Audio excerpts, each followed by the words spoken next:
Dylan. I live in London, E9.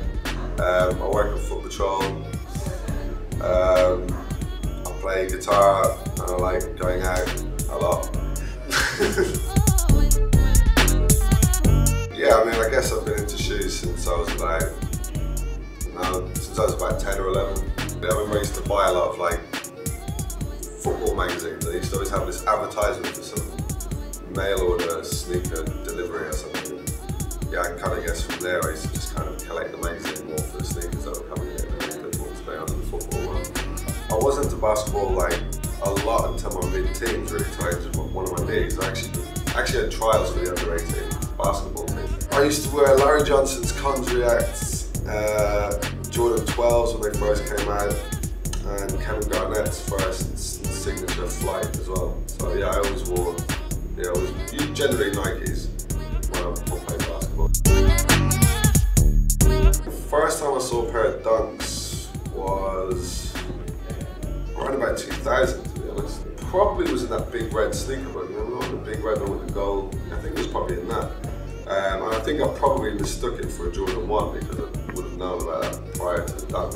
When it got reissued in the UK, obviously it totally blew up, and it kind of hasn't really gone away since. So. Before that, it was just literally, sneakerheads were the only people that probably had more than 5+ pairs of sneakers, And then, obviously there was a lot of younger generation of kids got into it.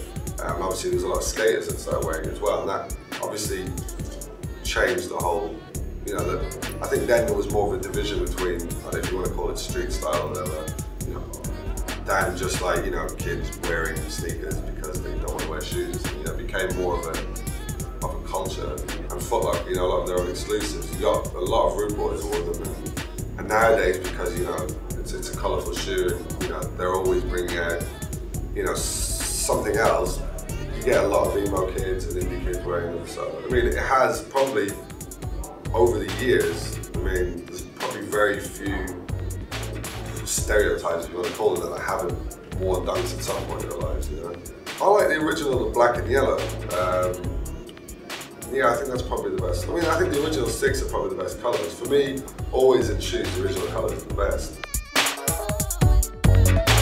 Recently, having realised how old I am, probably maybe the influx of a lot of people wearing a lot of colour. I think nowadays I try and keep it to like, I don't know, it's going to sound a bit weird, but I like wearing like 3 colours is enough, Black predominantly and another 2 colours is fine. I haven't really changed much over the years. I always grew up wearing check shirts and hoodies and Slayer t-shirts and black jeans and high tops really. So.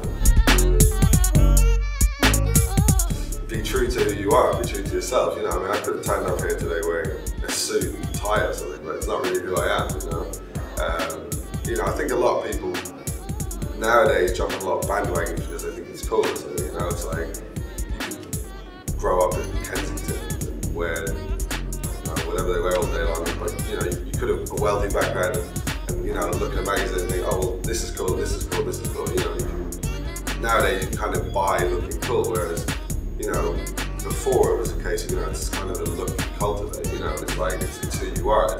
It's not really what you're wearing, it's kind of how you're wearing it, Whereas a lot of kids nowadays buy something because they think it's cool, they're not really wearing it for the right reason.